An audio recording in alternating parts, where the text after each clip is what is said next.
We do have a few different things to cover in today's video involving the New York Rangers, but we're going to start things off here with some very sad and unfortunate news as Larry Brooks has unfortunately passed away.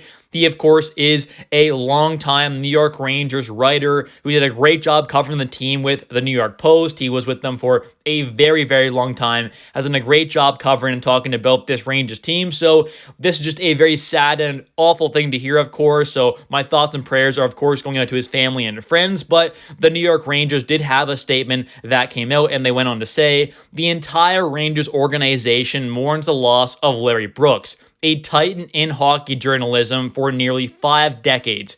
His coverage of the sport, the NHL, and the Rangers in particular for the New York Post helped connect our fans with the team and game they love. Larry's impactful work was rightfully recognized by the Hockey Hall of Fame when he received the Elmer Ferguson Award in 2018. Our thoughts are with Larry's family and friends during this difficult time. So obviously just very, very tough news that came out on Thursday after he did unfortunately end his battle with cancer. Next, on Wednesday, we did see the New York Rangers make a new signing as they went out there and picked up a new goaltender that it does seem like, of course, will be going down to the AHL with the Hartford Wolfpack, and that is Spencer Martin, who is a 30-year-old goalie. He turns 31 on June 8th. He's born in Oakville, Ontario, 6'3", 191-pound goalie, former third-round pick back at the 2013 NHL Draft, number 63 overall by the Colorado Avalanche. He has spent most of his career in the AHL, decent amount in the NHL with 66 total games played, having an .883 save percentage, so nothing too crazy. Got one shutout in those 66 games, a 3.56 goals against average, a 24, 30, and 8 record, so nothing too crazy. He's been, for the most part, kind of like a, third stringer sort of thing who's gotten some call-ups here and there with injuries or whatever it's been, so at best, he's going to be that kind of third-string Louis Domingue kind of role guy from a couple years ago where he can just be that kind of decent call-up candidate at moments, be a third-stringer, battle with Dylan Garand in the AHL, I guess. It'd be him and Garand, of course, for the kind of call-up, I guess. So be a bit of competition there for Garand.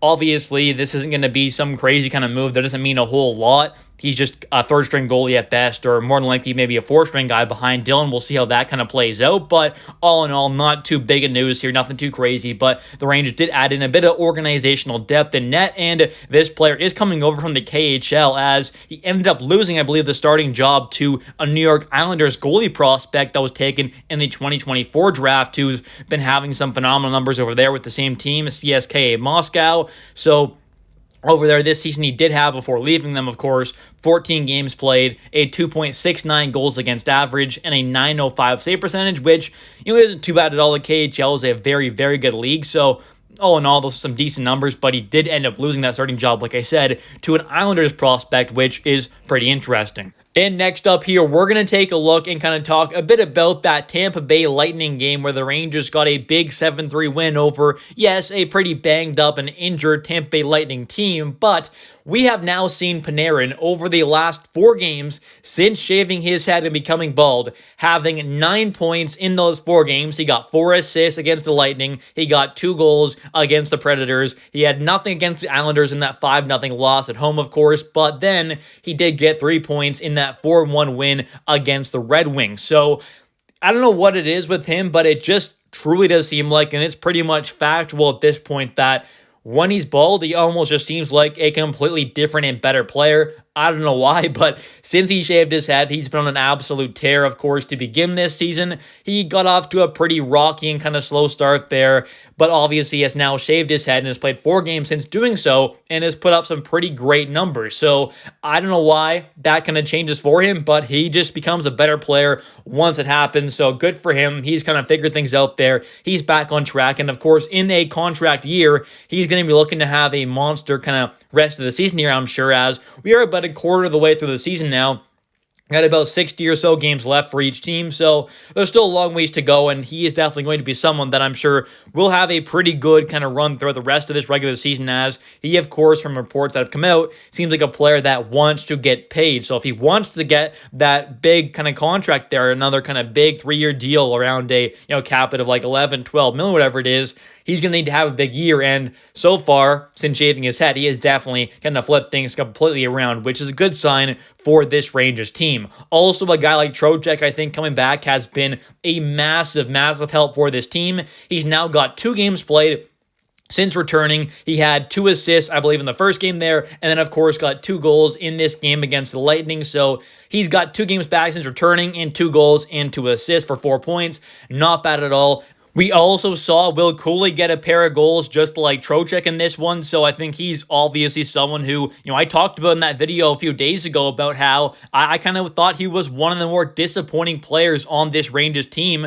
but then as of late, of course, has really started to heat up. So that's a great sign there. We're starting to see Panarin, come back around there. He's heating up. Same thing with Lafreniere and Cooley. They're both starting to play really good as well. And then obviously it's just kind of right now JT Miller that I think has kind of been the only real big disappointment so far. Obviously, overall, you could still kind of say Panarin, I guess, but I think he's really turned things around. Same thing, like I said, Will Cooley and Lafreniere, but right now it really is just kind of JT Miller almost that I feel like just isn't quite playing nearly as good as I'm kind of hoping for. Maybe I'm being a little down on him, but really and truly, I just feel like he has been the most disappointing player so far, which is kind of sad to say because he, of course, is the captain, but I do have faith in him turning things around at some point. And the injury that he did face, of course, in preseason and training camp, definitely still could maybe be playing a bit of a factor. Something else that's pretty interesting that we saw in that win against the Lightning is the fact that 5 of these 6 Rangers defensemen ended up getting a point, and they had 6 points combined total there.